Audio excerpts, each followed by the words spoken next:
दो द्रवों के मिश्रण के कुछ मात्रा को निकालकर उसमें एक द्रव मिलाने पर दोनों का रेशियो 1:1 हो जाए या रेशियो कुछ और हो जाए, ऐसा भी सवाल कई एक बार पूछा गया है। और ऐसे सवाल को भी हम लोग बिना पेन के कर पाएंगे।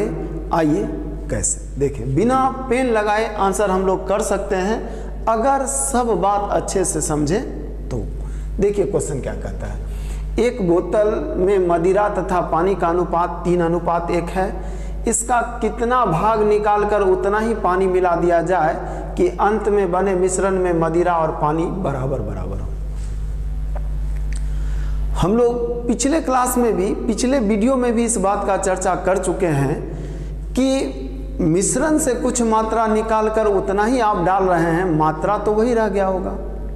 जैसे अभी दूध और पानी का मिश्रण है, कुछ मात्रा आप निकाल लीजिए और फिर उतना ही पानी मिला दीजिए, तो रेशियो बदल गया लेकिन मात्रा तो उतना ही होगा। पहले 10 लीटर था तो अभी भी 10 लीटर है, तो मात्रा वही है, सिर्फ इतना ही आपको ध्यान देना है, आंसर आ जाएगा बिना कैलकुलेशन के। देखिए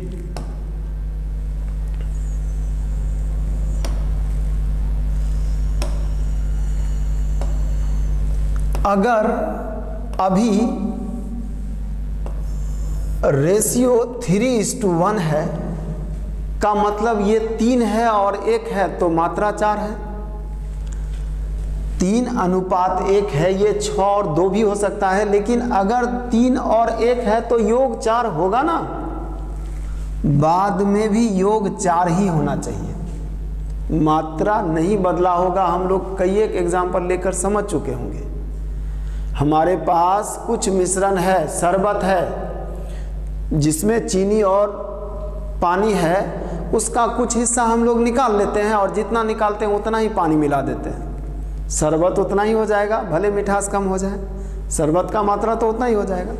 तो हम कहना ये चाह रहे हैं कि अगर ये 4 लीटर है तो बाद में 4 ही होगा, और क्वेश्चन कहता है बराबर बराबर हो, इसका मतलब 2 और 2 होगा।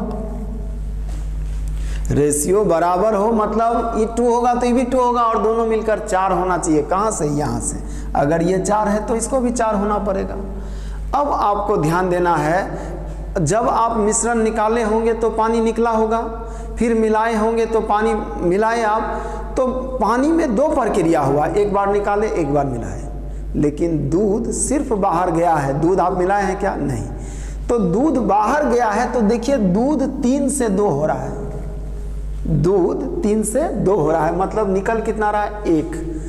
1 निकल रहा है कितना में? 3 में। बस यही आपका आंसर है। आपका कौन सा हिस्सा निकला होगा? 1/3। कोई कैलकुलेशन नहीं। अगर आप वेरिएबल लेते हैं तो ऐसे क्वेश्चन में आपको 2 मिनट लगेगा। इस क्वेश्चन का कुछ और एग्जाम्पल आप लीजिए, देखिए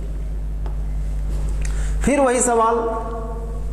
5 अंश दूध है, 3 अंश पानी है, 3 अंश पानी है, इसमें कितना मिश्रण हटा दिया जाए और उतना ही पानी मिला दिया जाए कि आधा दूध और आधा पानी हो जाए। फिर वही बात, मतलब बराबर बराबर हो जाए, यानी 5 और 3। सबसे पहला बात क्या कि मात्रा बराबर होगा। अगर ये 8 लीटर है तो यहाँ भी 8 होना चाहिए, और क्वेश्चन कहता है दोनों बराबर हो तो 4 और 4 होना पड़ेगा, तब तो बराबर होगा।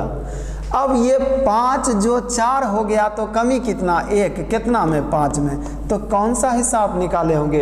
कोई जोड़ घटाव नहीं हो रहा है, कोई गुना भाग, कोई एक्स नहीं, कोई समीकरण नहीं, कुछ नहीं, सीधा आंसर आ रहा है। इस तरह का एक और सवाल लीजिए। आपके सवाल में जरूरी नहीं है कि हर जगह क्वेश्चन कहेगा कि बराबर बराबर हो जाए, कुछ और भी हो सकता है, और कुछ और भी क्या हो सकता है उसका एक और एग्जाम्पल लीजिए आप। एक बोतल में मदिरा और पानी का अनुपात 3:1 है। एक बोतल में मदिरा और पानी का अनुपात क्या है? 3:1 है। फिर क्वेश्चन कहता है इसका कितना भाग निकाल कर उतना ही पानी मिला दें। अभी मदिरा और पानी 3:1 में है, उसका कुछ भाग हम लोग पी लेते हैं, जितना पी लेते हैं उतना ही पानी मिला देते हैं, तो फिर मात्रा उतना ही हो जाता है। हालांकि हम लोग गलत एग्जाम्पल ले रहे हैं कि हम लोग पी लेते हैं, गलत बात है यह। इसका कितना भाग निकालकर उतना ही पानी मिला दिया जाए कि अंत में बने मिश्रण में मदिरा तथा पानी का अनुपात 5:3 हो जाए। मतलब अभी रेशियो क्या है 3:1 का, बाद में रेशियो क्या हो जाएगा 5:3 का, बाद में रेशियो क्या हो जाएगा 5:3 का। तो देखिए अभी अगर 4 है तो कुछ देर बाद भी 4 ही होना चाहिए। अगर ये 4 लीटर है तो यहाँ भी 4 लीटर होना चाहिए, मात्रा बराबर होना चाहिए। अगर यहाँ 8 है तो इसको 2 से गुना कर दीजिए, ये भी 8 है। अब कोई फर्क नहीं पड़ता, फिर सवाल वही है। 2 से गुना कीजिएगा तो ये कितना हो गया 6 और ये कितना है 5। तो 6 जो 5 बन गया तो निकला कितना 1, किस में 6 में। तो आपका आंसर क्या होगा, आपने कौन सा हिस्सा निकाला होगा, आपने 1/6 भाग निकाला होगा। यही आपका आंसर है। आइए हम लोग मिलते हैं अगले वीडियो में।